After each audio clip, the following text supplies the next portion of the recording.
In this video, we discuss the email marketing trends for 2020. And before we begin, make sure to hit the subscribe button.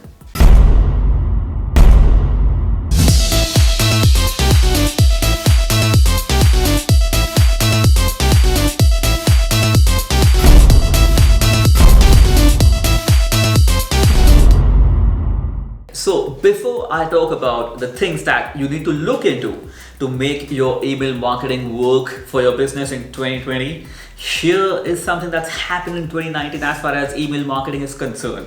The open rates, I hate to admit, but this was the first year for us where email marketing wasn't really the top performer. Of course, in conjunction with other platforms, email marketing still is the number one sales generator for our businesses and our client businesses. But the sales, the attribution to email marketing wasn't on par as 2018. The open rates have declined. Sadly, the open rates have gone down. In 2018, we enjoyed open rates of about 22% on an average, but in 2019, we saw the average open rate come down to 16%. So that's the sad part. And not just that, apart from that, Gmail recently introduced the auto unsubscribe button. So the Gmail algorithm automatically checks if a email subscriber hasn't engaged with your email for a long time. They send out a pop-up notification right in the inbox, asking the email subscriber, hey, do you want to unsubscribe from this person since you haven't interacted with the email for a long time? And if the person clicks yes, they auto unsubscribe, right? So that's a downside. And apart from that, the 15 GB limit is also not a big help, right? That's why people do not want their inbox clogged, the Gmail inbox clogged. So that's why a lot of people also unsubscribe. But challenges are a part and parcel of a marketer's life, especially when we talk about digital marketing, right? Every platform is changing so dramatically, and we as marketers need to adopt and evolve and come up with new strategies to combat these changes. And in this video, I will talk about what changes you need to make in your email marketing strategies for 2020 so that you continue to enjoy generating a lot of sales using this important digital channel. So are you ready? Alright, so without further ado, let's begin. Alright, so strategy number one. Most important goal with email marketing is one, getting our emails in the inbox and not the promotion or the spam box, right? So, what we've done throughout the years, which has really helped us get inbox deliveries of about 90% throughout the year. And we send out thousands and thousands of emails for our businesses and our client businesses. This is what we do. We send out story-based, simple template emails. My emails are not very graphic heavy. I don't throw in a bunch of pictures and graphics. At max, I have one important banner which is at the end of the email, because people usually read the start and then they scroll down, and that's where the banner gets a lot of attention. So I generally have one banner which is at the end of the email, but the email otherwise is really plain and simple. It's something that a friend sends to another friend. When you communicate with your friend, we don't attach a lot of banners or images and stuff, right? We just have a natural conversational tone, and all our emails are very, very conversational. We use a very casual language, and we use very descriptive language, and we don't generally use words which typically are sent out in email marketing, right? Buy my product now, discount, blah blah blah. Of course we use those words, but then they are covered with a lot of descriptive and story based text. So if I want to drive across the simple message that hey, there's a discount, you can't just send out an email saying that hey, discount available, 50% off, massive discount, and then attach 3 or 4 banners about the product. These kind of emails most likely will end up in the promotion box. So what you want to do is you want to take one individual product and describe the product, paint a picture through words about why this product is important and how it could change a person's life and blah blah blah, and then talk about the discount in between or towards the end. And then your email is much more likely to get into the inbox, because hey, that's the first and the biggest challenge. If your email doesn't land in the inbox, You may have the best email in the world, you may have the best discount in the world, and you may have the best product in the world, but most likely majority of your email subscribers aren't really going to see your open your email, right? So moving forward in 2020, your goal and your focus should be on writing emails which are more descriptive, which have stories ingrained. Now, that's not a strategy only to get your emails in the inbox, but it also entertains your audience, your readers. Because think about it, we all get bombarded with so many marketing messages. If your marketing message is not entertaining, then why do I, as your reader, as your email subscriber, even think of engaging with your emails? So marketing also needs to entertain the audience apart from educating your audience, right? So make it a point that your story descriptive narrations are either entertaining and educative. The best is the combination of both. You get inbox delivery plus you entertain and educate your audience, thus nurturing them further and bringing them a step closer towards the sale. Because hey, most of your competitors, I guarantee, aren't doing that. They are sending out plain, boring, sad Jane emails, which most likely aren't even getting in the inbox. So that's strategy number one, and one thing you need to focus on in 2020 as far as your email marketing is concerned. So here's a second tip for you to make your email marketing work and generate a lot of sales in 2020. Now the first thing, when your email lands in the inbox, right, we've achieved that obstacle of getting the emails in the inbox. Now the second challenge is to get attention to your email, because everybody's inbox is filled with so many emails, right? So how do we ensure our email gets the attention? So one way to combat that and grab attention is to use emojis in your subject line. That's right, emojis in your subject line. And I'm surprised still a lot of marketers do not use emojis in the subject line. So when you use emojis in the subject line, your email will automatically stand out in the inbox on the mobile phone or on the desktop, right? So you accomplish the first goal, which is grabbing attention. And we talk about attention in marketing all the time, right? So make sure to use relevant emojis with your subject lines. And here's a trick of the trade. Now this is something that we do. We constantly keep changing the emoji, the color of the emoji. Sometimes we stick to yellow, which is the normal emoji color that you encounter, and then sometimes we intentionally find ones which are black and white or green. You never want people to consciously start associating a certain emoji with your brand, because if that happens, then they know that hey, it's an email from you, and they're more likelier to not open that email and skip that email, right? So you also want an element of curiosity, right? So when you add the subject line, and we'll talk about this in the next tip, but you want to make it a point for this tip that use emojis and use relevant emojis along with different colors, right? Colors are really important so that there's no conscious pattern recognition in your reader's mind. So now let's move to tip number 3 to make your email marketing work in 2020.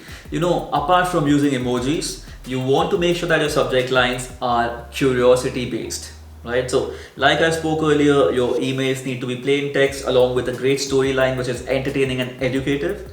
And next, your subject line should be, because hey, when they read that, when the emoji gets the attention, the next thing they look at is the subject line, right? If it's not curiosity arousing, then most likely your readers will not click on the email, right? So make it a point that you use subject lines which are curiosity arousing. Something like, hey, Hrithik Roshan said this about Virat Kohli, unbelievable, right? So people would be curious, right? It's a typical clickbaity subject line, but here is an important distinction. When you use subject lines like these, which are curiosity generating, you can't really have them clickbait all the time, right? Because if you're using clickbait, in fact, you shouldn't ever use clickbait subject lines at all, because people then wouldn't really want to open your emails. But the whole idea behind the curiosity based email subject lines is that you somehow connect these subject lines, and they need to make sense in the body of the email in your story. If they make sense in your story, then hey, people will forgive you because you entertained them and probably your story was great and they would want to read more of it, right? But if you just have some clickbaity subject line which is like, hey, Ritik said something about Virat Kohli, and then inside when people open the email, it's, hey, you know what, we have 80% discount on a product, buy now, right? Just doesn't connect, right? Subject line was not, your email said something about south and now you're selling east, right? So just doesn't connect, really creates a lot of confusion in the reader's mind, anger in the reader's mind, and you lose trust, right? So you don't want to, you don't want to go to a point where your consumers do not trust you, right? So make it a point that your subject lines are curiosity based, but then somehow you connect the curiosity in the story. And apart from that, you always want to make it a point that you're not using a patterned curiosity subject lines all the time. Sometimes the subject line needs to talk directly about the products and services. So make it a point, mix it up. Just do not stick to one thing, because the worst thing in marketing is letting your customers recognize a pattern that you use in your marketing. And if that happens, hey, you know what, that's going to be a decline in your email marketing ROI. And the next tip that I have for you is email segmentation. Now, segmentation is becoming really, really important, especially in 2020, right? If you just send out a generic email to everybody about the same product that they may not even be interested in, right? They signed up for a different product and you're promoting a different product, you haven't segmented the list, it's going to backfire, because people will start losing interest in your emails, and worst yet, they would start unsubscribing, right? You ward them off because they get frustrated because you are talking about a product or service they aren't really interested in, right? So make it a point to start segmenting. You could segment your audience right through your advertising, right? So when you're running ads, so make sure that you're segmenting, running a different ad set for a particular segment of your target audience, and that's how you could create different email lists for that particular ad segment. Or the other way to segment around could be using tags, right? But it's really important that you're segmenting your email subscribers, and most importantly, you have dynamic and automated email sequences for these segmented lists, right? So you could have different email sequences. For example, you could have a segmentation sequence, and then you could have a response generating sequence, you could have an upsell sequence, you could have a monetization email sequence, you could play around with nurturing sequences. So play around with different sequences, but make it dynamic based on responses. When people click on different links, what you want to typically do is tag them based on the link that they click and put them into a different email list, which targets the product that they are interested in based on the links that they click, right? So that's how you would want to do email marketing and keep your open rates high and keep generating more response from your email marketing. But sending out a cookie cutter general email to everybody in the list without segmenting them, without understanding the needs and desires of the particular segment of your email list, I think that's going to be a downfall in your open rates, and your open rates could dramatically drop, and with that your ROI could go dramatically low. So make it a point to really segment and talk to the segmented audiences based on the products and services that they are interested in. And it becomes difficult if you have a really huge email list, like we have an email list of over 80,000 people at this point. So it becomes difficult to segment it later if it's not already segmented now. So the best way to go about segmenting your list, if you already haven't segmented lists, is to start segmenting your audience right at the advertising or however you generate traffic level, right? If you're generating traffic through SEO, Google ads, Facebook ads, make sure you start segmenting it right off the bat, and then use tags to keep your list clean and segmented. So that's tip number 4. Let's go to tip number 5. And this is my last tip, and it's a very common tip, but it's really, really important, and surprisingly a lot of people still don't do this, which leads to a bad spam score for your email marketing, which eventually gets your emails in the promotion or spam box. Make it a point to clean up your list every 90 days. Now, it's really, really important that you clean out your list every 90 days. The technical term would be list hygiene, right? You want to make your email list very, very hygienic. So, if I'm sure whatever email marketing automation software you use, you or have templates or you have automation sequences which filters out all the email leads that haven't engaged with you for a period of 90 days and above. So you want to create a different automation for these email subscribers. It's called the reactivation email sequence, if you're aware of it. You just send them 3 or 4 emails, and these emails need to be a little on your face so that they respond to the emails and the email marketing sequences. And what, you give them a choice. Hey, do you really want us to keep sending you the free gifts, the tips, the offers, etc.? If yes, click on one of the links. If no, just ignore the email, and you'll be automatically deleted from our email database in the next few days. Right, so you always want to make it a point that you clean out and delete all the people who aren't really engaging with your emails for more than 90 days. So this keeps your email list and your email database really healthy, and which eventually leads to a more inbox delivery, right? But before you automatically go out and start deleting people randomly, make it a point you give them a chance, right? Let them know that, hey, you're about to delete them. So if you do not, if they should keep you in the email list, then ask them to make it a point to click on a link, respond to you, or take some action so that they are still interested in you and your brand, right? So don't just randomly delete people. Make it a point to use some sort of a reactivation sequence. Give your email subscribers a choice. Let them know this is what's going to happen, and if they still don't respond, their answer. You just go out and delete them. And the last thing, it's a bonus tip, is to make sure you clean out all the emails which bounce, right? A lot of times people change their email IDs, or their Gmail inboxes are full, so they create a new email ID. So a lot of times people enter the wrong email ID. So you want to make sure that all these emails are deleted from your email database so that your delivery score is better and you get more emails in the inbox. So these were a few tips for email marketing in 2020. I hope you implement these strategies and generate a lot of ROI from your email marketing in 2020 and beyond. The series and talk about individual digital marketing channels and platforms in this Digital Marketing Trends 2020 series. Alright, I look forward to talking to you soon. Make sure to hit the subscribe button. This is me, KARAN DHARAMSI, signing off for today.